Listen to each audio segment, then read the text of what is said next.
안녕하세요. 저는 최은자라고 합니다. 정말 기가 막혔던 제 이야기 좀 들어주세요. 저는 올해로 72살이죠. 평생을 시골 중학교에서 국어를 가르쳤어요. 거짓은 결국 드러난다라는 말이었어요. 퇴직하고 나서 혼자 살고 있지만 외롭지 않았습니다. 사위 박진호가 정말 잘해줬거든요.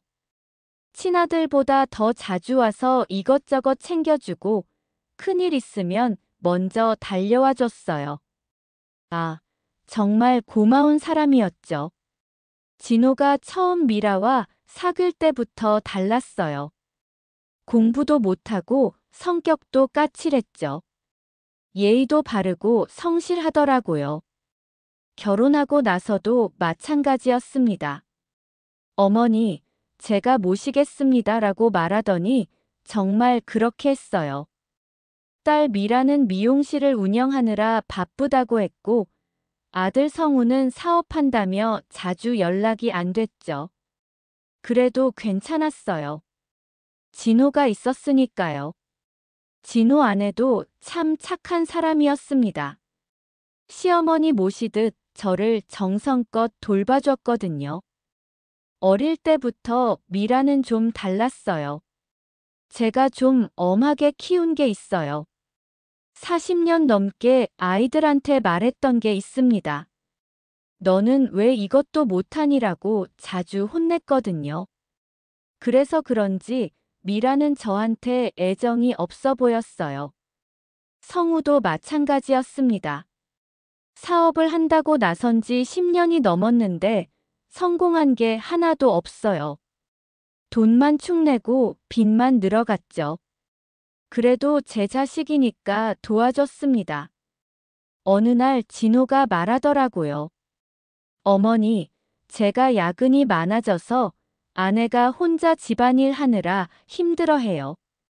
그래도 어머니 모시는 일은 절대 소홀히 하지 않겠습니다. 이런 사위가 어디 있겠어요. 저는 정말 복이 많다고 생각했어요.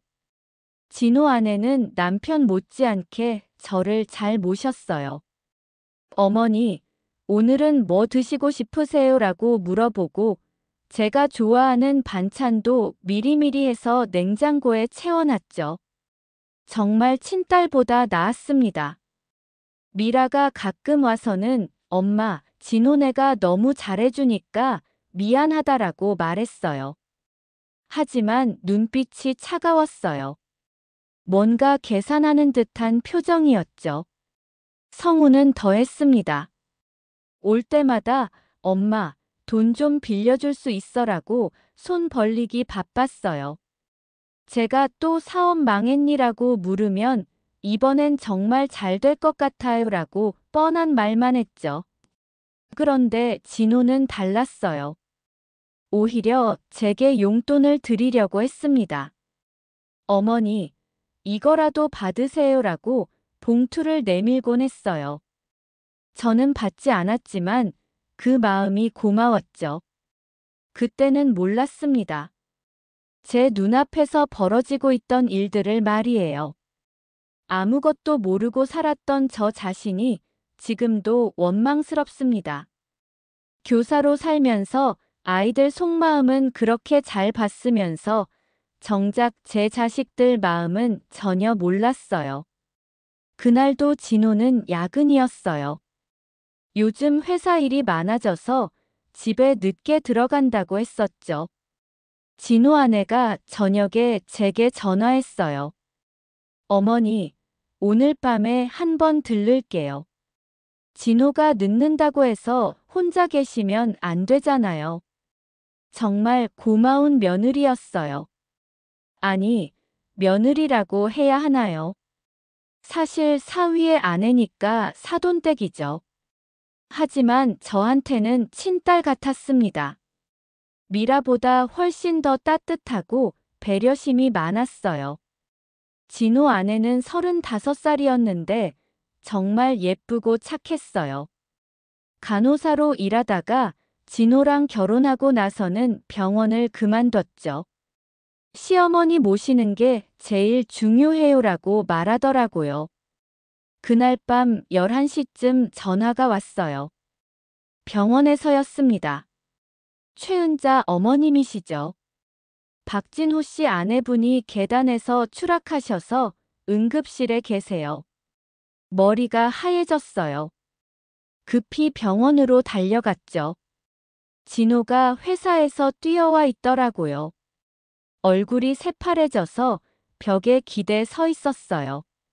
손이 덜덜 떨리고 있었죠. 어떻게 된 거야? 제가 물었더니 진호가 떨리는 목소리로 말했습니다. 집 계단에서 미끄러져 떨어졌대요. 아무도 못 봤고요. 제가 집에 들어갔을 때는 이미 진호 목소리가 끊어졌어요. 눈물을 흘리더라고요. 정말 충격받은 것 같았습니다. 의사 선생님이 나왔을 때는 이미 늦었어요. 죄송합니다. 머리를 심하게 다쳐서 뇌사 상태였어요. 손 쓸 수 없었습니다.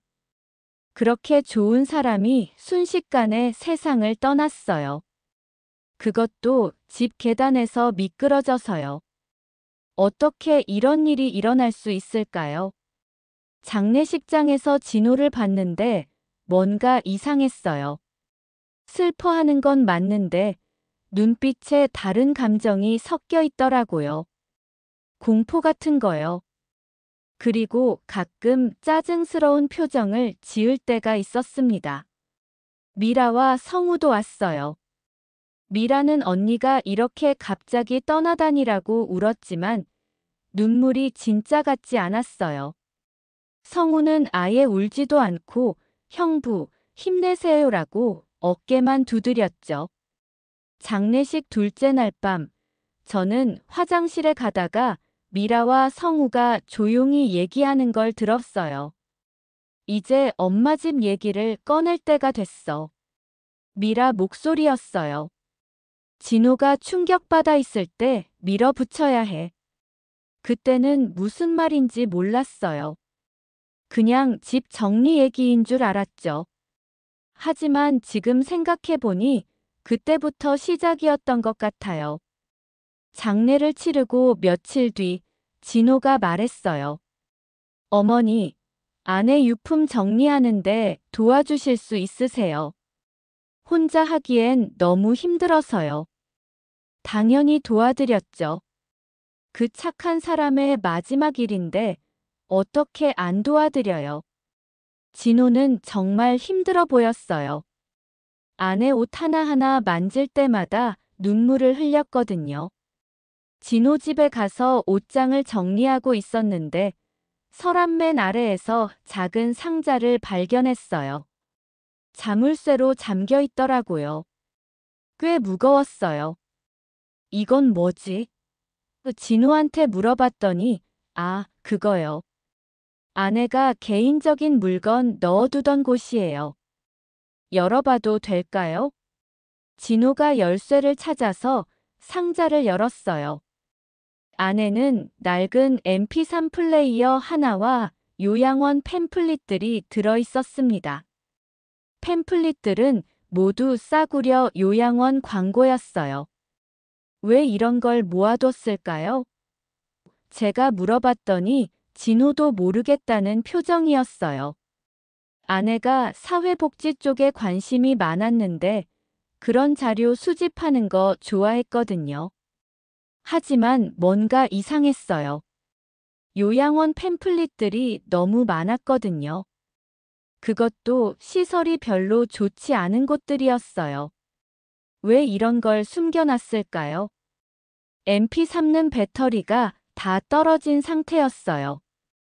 이거 한번 들어봐야겠네요.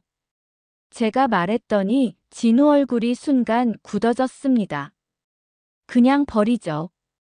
별거 아닐 텐데요. 하지만 저는 가져왔어요.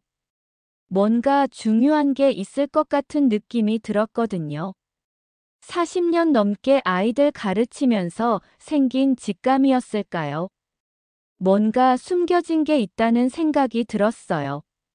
집에 와서 충전기를 찾아 MP3를 충전했습니다. 오래된 기계라 충전하는데 시간이 꽤 걸렸어요. 그동안 저는 요양원 팸플릿들을 다시 살펴봤죠. 팸플릿들을 보니까 더 이상해졌어요. 모두 저렴한 요양원들이었거든요. 한 달에 50만 원, 60만 원 하는 곳들이었어요. 시설도 별로고 관리도 엉망인 곳들이죠. 진호 아내가 왜 이런 곳들을 조사했을까요? 혹시 누군가를 이런 곳에 보내려고 했을까요? 그런데 누구를요? 그날 밤, 저는 평생 들어본 것 중 가장 충격적인 이야기를 듣게 됐어요. MP3에서 나온 건 제가 상상도 못했던 내용이었습니다. MP3에서 나온 건 진호 아내가 몰래 녹음한 대화였어요. 미라와 성우의 목소리가 선명하게 들렸습니다. 처음에는 무슨 내용인지 몰랐어요. 엄마를 요양원에 보내고 집을 담보로 대출받자. 미라의 목소리였어요. 차갑고 단호했죠. 집값이 지금 얼마나 올랐는데 엄마 혼자 그 큰 집에서 뭐해? 성우가 대답했어요. 그런데 진호네가 반대할 것 같은데. 걔네가 엄마를 너무 잘 모셔서 문제야. 그러니까 걔네를 먼저 처리해야지.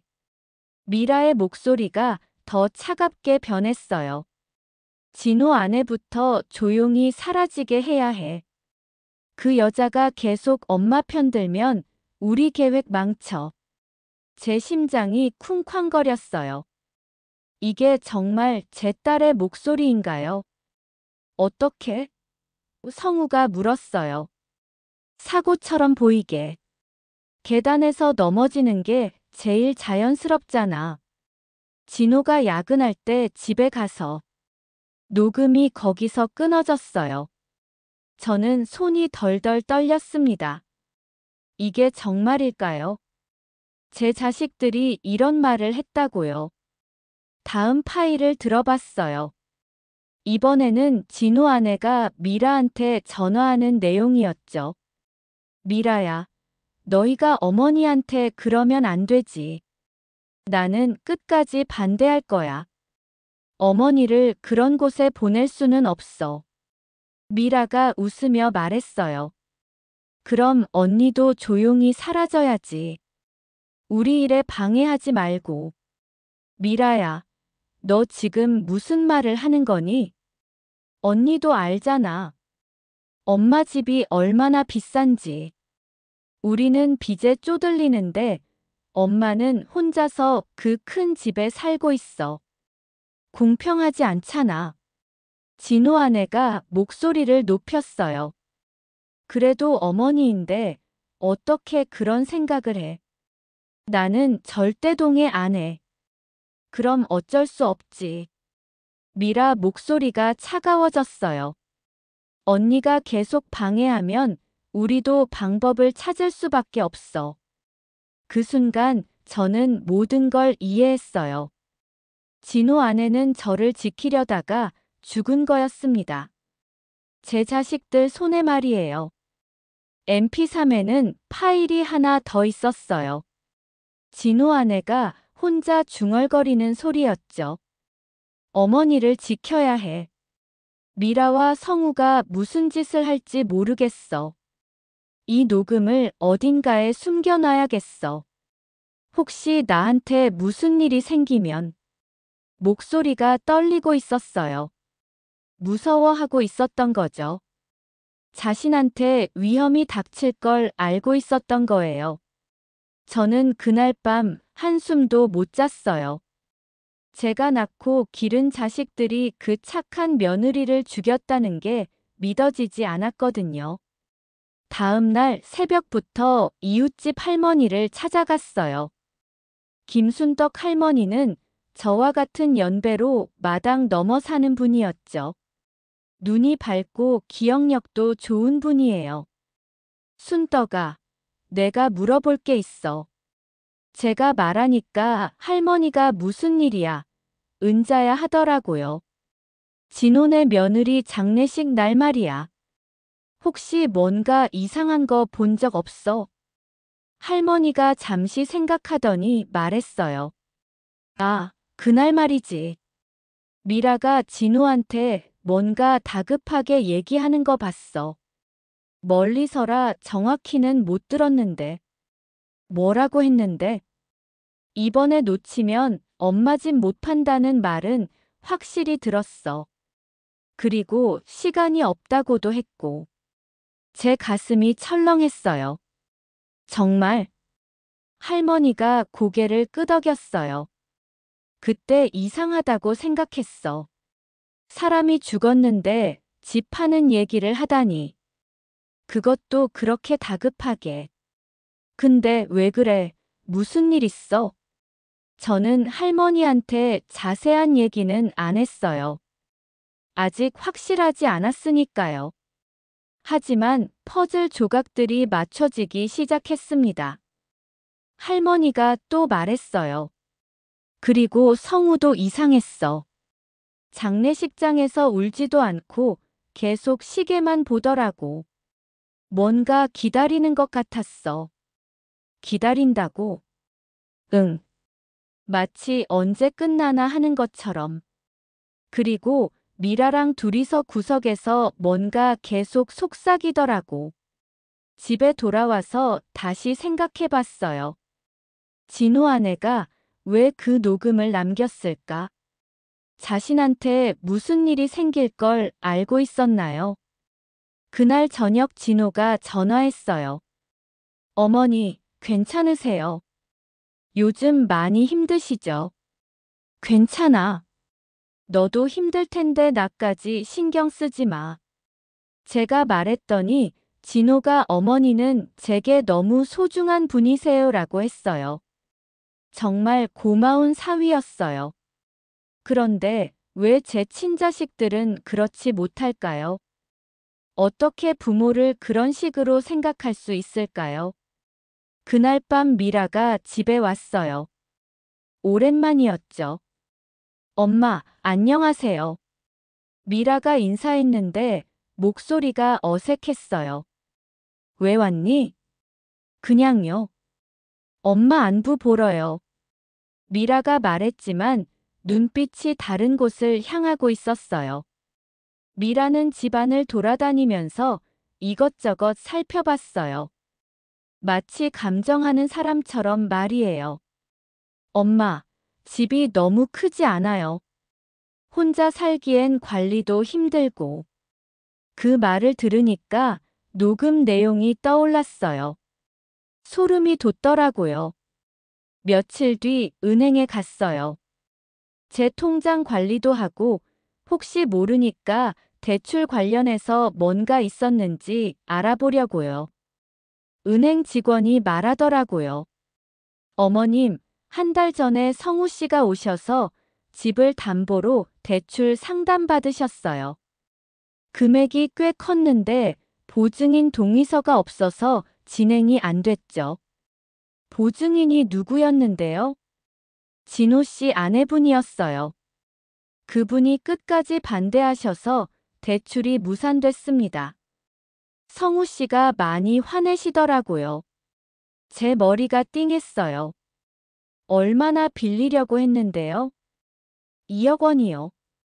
집 시세로 보면 충분히 가능한 금액이었는데 보증인이 도장을 안 찍어줘서요. 그 순간 모든 게 명확해졌어요. 성우가 제 집을 담보로 돈을 빌리려고 했는데 진호 아내가 막았던 거예요. 그래서 미라와 성우가 그 사람을 제거하려고 한 거였습니다. 은행을 나오면서 눈물이 났어요. 제가 낳고 기른 자식들이 저한테 이럴 수 있나요? 그리고 그 착한 며느리를 죽였다고요. 집에 돌아와서 진호에게 전화했어요. 진호야, 혹시 성우가 대출 얘기한 적 있니? 아, 그거요. 한 달 전에 집에 와서 보증 서달라고 했어요. 아내가 절대 안 된다고 했죠. 어머니 몰래 그런 일 하면 안 된다고요. 그래서 성우 씨가 화내고 갔어요. 그때 좀 이상했어요. 눈빛이 무서웠거든요. 진호 목소리가 떨렸어요. 혹시 그것 때문에 아내가. 저도 그렇게 생각했어요. 진호 아내가 성우의 계획을 막았기 때문에 변을 당한 거였죠. 그날 밤 성우가 집에 왔어요. 미라와 함께였어요. 엄마, 우리 얘기 좀 해요. 성우가 말했어요. 무슨 얘기? 집 얘기요. 엄마 혼자 이 큰 집에 사는 게 위험해요. 요양원에 가시는 게 어때요? 미라도 거들었어요. 엄마, 좋은데 알아봤어요. 거기서 편하게 지내세요. 저는 그 애들을 똑바로 봤어요. 너희가 진혼의 며느리를 죽였구나. 순간 둘 다 얼굴이 하얘졌어요. 엄마, 무슨 말씀이세요? 미라가 당황했어요. 다 알고 있다. 녹음도 들었고. 성우가 벌떡 일어났어요. 엄마, 증거라도 있어요? 그 순간 저는 확신했어요. 제 자식들이 정말로 그 착한 사람을 죽였구나. 집에 돌아와서 경찰서에 전화했어요. 신고할 게 있습니다. 경찰이 집으로 왔을 때 저는 모든 증거를 내놨어요. MP3 녹음, 은행 상담 기록, 이웃 할머니 증언까지요. 진호도 와서 성우가 보증을 요구했던 일을 증언했어요. 형사가 말했어요. 어머님, 이 사건 다시 수사해 보겠습니다. 단순 사고가 아닐 수 있겠네요. 제 손이 계속 떨렸어요. 제 자식들을 제가 경찰에 신고하다니. 하지만 진실은 밝혀져야 했습니다. 그 착한 며느리를 위해서라도요. 수사 결과 미라와 성우는 살인 혐의로 기소됐어요. 증거가 너무 명확했거든요. 녹음 파일에 모든 계획이 다 들어있었으니까요. 법정에서 그 애들을 다시 봤을 때 정말 참담했습니다. 제가 배 아파 낳고 기른 자식들이 저런 모습이라니. 미라가 소리쳤어요. 엄마, 이게 뭐예요? 우리가 언제 그랬다고요? 엄마가 우리를 모함하는 거예요? 성우도 누나가 시킨 거예요. 저는 몰랐어요라며 서로 책임을 떠넘겼죠. 검사가 녹음 파일을 재생했을 때 법정이 조용해졌어요. 미라와 성우의 목소리가 법정에 울려 퍼졌습니다. 엄마를 요양원에 보내고 집을 담보로 대출받자. 진호 아내부터 조용히 사라지게 해야 해. 사고처럼 보이게. 계단에서 넘어지는 게 제일 자연스럽잖아. 미라가 울면서 엄마, 미안해요.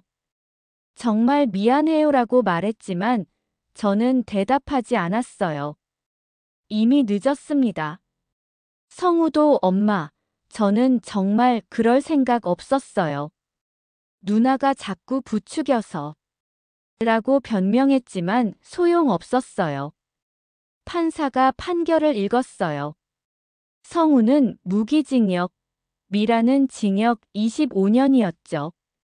법정에서 그 애들이 울부짖는 소리를 들으니까 가슴이 찢어지는 것 같았어요. 하지만 저는 돌아서지 않았습니다. 법정을 나오면서 저는 그 애들한테 마지막 말을 했어요. 나는 이제 더 이상 너희 어머니가 아니다.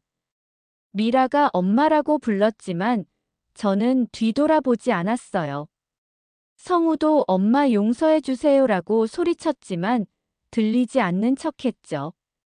진호가 제 팔을 붙잡으며 말했어요. 어머니, 정말 힘드셨을 텐데. 저는 진호한테 고마웠어요. 끝까지 제 편에서 진실을 말해줬거든요. 너 때문에 견딜 수 있었다라고 말해줬죠. 그날 밤 집에 혼자 앉아 있으니까 모든 게 허무했어요. 40년 넘게 아이들한테 거짓은 결국 드러난다라고 가르쳤는데 정작 제 자식들이 그 거짓의 주인공이 됐으니까요. 집을 팔았어요. 그 집에 더 이상 살 수 없었거든요.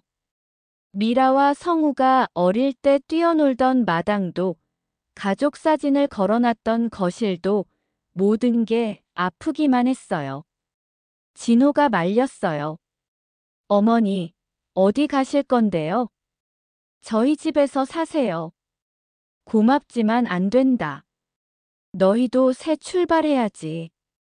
진호 아내를 잃은 진호도 상처가 깊었어요. 저 때문에 아내를 잃었다고 생각할 수도 있잖아요. 하지만 진호는 끝까지 저를 원망하지 않았습니다. 그런데 어디서 살까 고민하고 있을 때 옛 제자가 찾아왔어요. 김민수라는 애인데 지금은 사회복지사로 일하고 있더라고요. 선생님, 오랜만입니다. 민수가 인사하더라고요. 제가 가르쳤던 아이 중에 가장 말썽꾸러기였는데 이렇게 훌륭하게 자랐어요. 민수야, 어쩐 일이니? 선생님, 혹시 관심 있으시면 저희와 함께 일하실래요? 갈 곳 없는 어르신들을 위한 작은 쉼터를 만들려고 하는데요. 민수가 말하는 걸 들어보니까 정말 좋은 일이더라고요. 집도 없고 가족도 없는 할머니, 할아버지들이 함께 살면서 서로 돌보는 공간을 만드는 거였어요. 선생님이 계시면 어르신들이 글도 배우고 좋을 것 같아요. 그렇게 해서 시작한 게 희망의 배움터예요. 제가 집 한 돈으로 만든 작은 공간이지만 여기서 할머니, 할아버지들이 글도 배우고 서로 돌보며 지내고 있어요. 처음에는 5분이었는데 지금은 12분이 계세요. 모두 각각의 사연이 있는 분들이죠. 자식들한테 버림받은 분도 있고 애초에 자식이 없는 분도 있어요. 80살 박할머니는 제게 말했어요. 선생님 덕분에 제 이름을 처음 써봤어요. 75살 이 할아버지도 여기 와서 가족을 얻었어요 라고 하시더라고요.